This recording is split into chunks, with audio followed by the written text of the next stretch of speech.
Guys, this is a problem.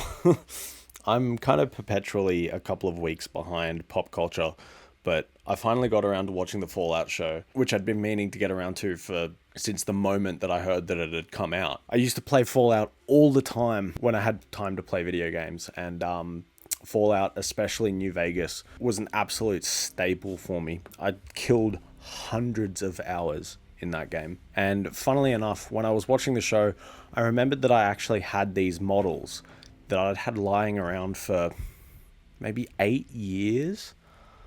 I honestly don't even remember who makes them anymore. They're also quite old, and I'm well aware that there's newer, nicer Fallout models released by multiple companies at this point, but I didn't want to wait for anything to be shipped and arrive, and I just wanted to paint something now. I haven't actually had that much time to paint lately because I've been so flat out with work and other things, but I was able to just kind of have a fun, chill session for like an hour painting these guys and kind of just satiate a weird autistic nerd urge that I had.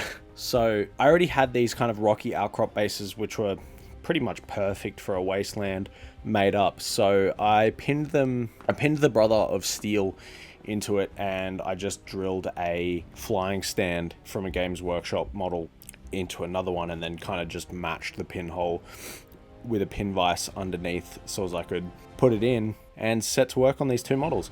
So like I said, I only had about an hour to do these guys, so I wanted a very quick, very dirty paint scheme, purely because I'm not painting these for competition. I'm not really doing anything. I'm just kind of fixating on Fallout briefly, and like I said before, this kind of satiates that urge. So with very thin down paint, I base coated the model with Vallejo charred brown, just very thin down with a brush, and then hit the model with a hairdryer so as it would dry out. I then went through these three metals, so Vallejo, Gunmetal Grey, Jet Exhaust, and I think it was Silver. These are the metal color range. If you haven't picked these up, I would recommend them. They're very thin, but they're very opaque. They're perfect for airbrushing, brush painting. You can pretty much cover in one layer. Just about anything. These are the best metallics, bar none. And I will die on that hill. So I started out sponging this guy. So this is with the Gunmetal Grey, the darkest of the metals that I used, and just went around stippling him so as it had a nice rough texture. Then using a makeup brush, I mixed some of the silver in. No, sorry, scratch that. This is actually using the Jet Exhaust, so it's a little bit brighter than the gunmetal. It's got a warmer tone. Honestly, I didn't notice much of the difference, so I kind of just gave up on this. But that's all part of experimenting. I'm kind of winging it as I go.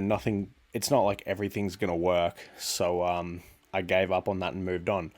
I took the Jet Exhaust and mixed in a healthy amount of the lighter silver, and then just did it again. Like I said, I'm not using a lot of paint, and I'm using this small makeup brush, so it is a dry brush, but it's less of a rough look than most traditional dry brushes. It's kind of just a soft texture across the entire model.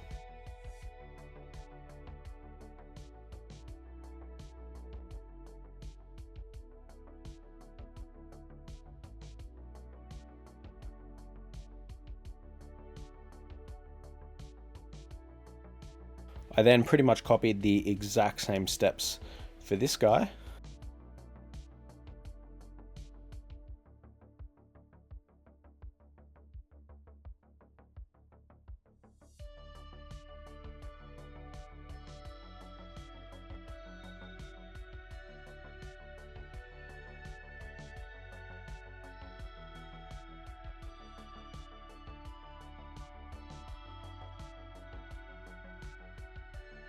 I then just went in with a brush and blacked out all of the interior kind of cables and soft bits of the model.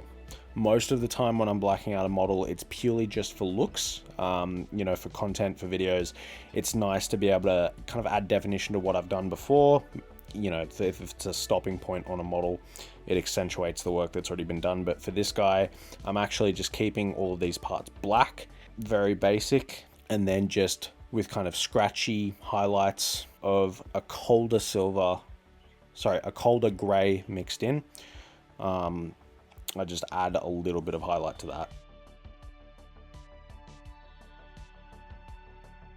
And then mixed some black in with some Vallejo Model Color Green Grey and base coated this. The only thing that kind of led to this decision was I was looking at pictures of these on Google and I found one that I kind of liked, and that's the color that it was.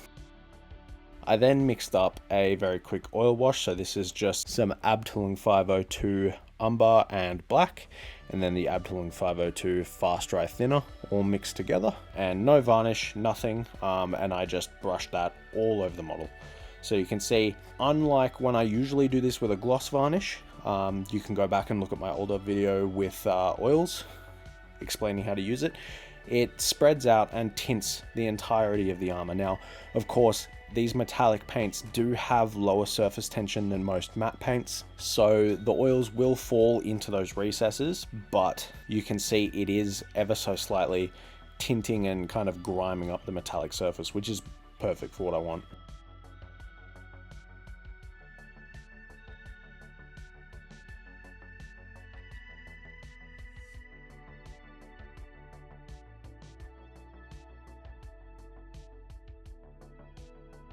And then hit that with a hairdryer, and contrary to popular belief, most people think that you can't paint over oils or you need to varnish over them, but no, that's not really the truth. So just with a rough, crappy brush, I'm just stippling on some Games Workshop Rhinox hide, which of course, as we should all know at this point, is a nice reddy brown that's perfect for this kind of thing.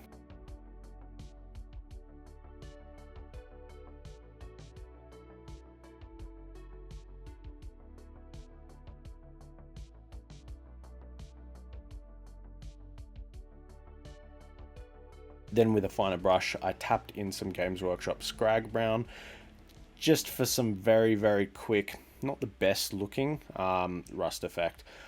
I'm still using Dirty Down Rust, but I've been having mixed results with it, and I really need to sit down and play with it more to figure out how to get the effect that I want when I want every time and have it be a bit more predictable. So I do use that on this model. I tap it around just in, I mean, I want to say random spots, but kind of where rust, I guess, would collect underneath certain panels and whatnot, where moisture would coagulate on this guy. But since I'm going to thin it down with water and spread it around, I'm not being particularly anal about it.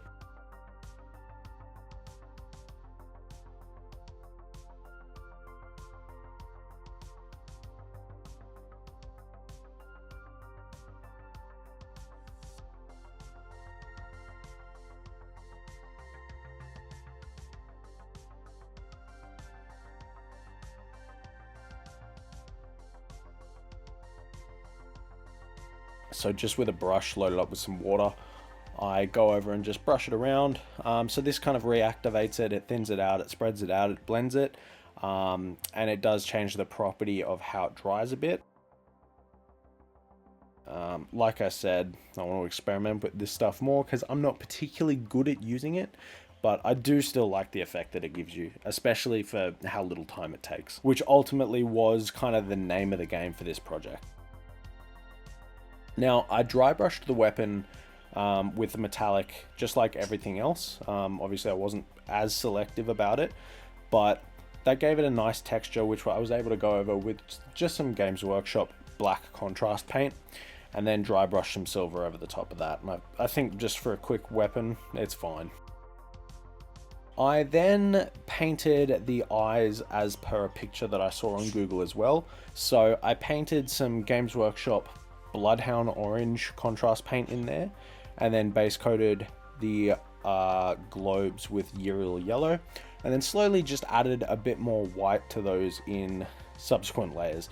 You can also see while I had the yellow on my palette, I went ahead and just free-handed a nice little 108 for Vault 108. If you know which vault that is, please don't go and Google that before commenting. Let me know. I really hope they show something about Vault 108 in the show. That would be odd, but fun. I then just retinted the lenses with some of the old out-of-print Lamenter's Yellow Games Workshop glaze, and then just went back and gave it another highlight.